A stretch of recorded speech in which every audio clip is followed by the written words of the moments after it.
Click on In the Northwest Pros to learn more.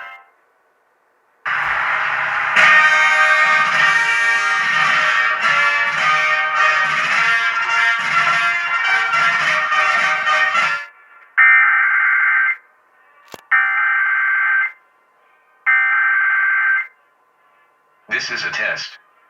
This is only a test of the emergency alert system in Washington State issued by the Washington State Emergency Operations Center. In the event of an emergency, this system would bring you important information. The following tones will conclude this test from the Washington State Emergency Operations Center.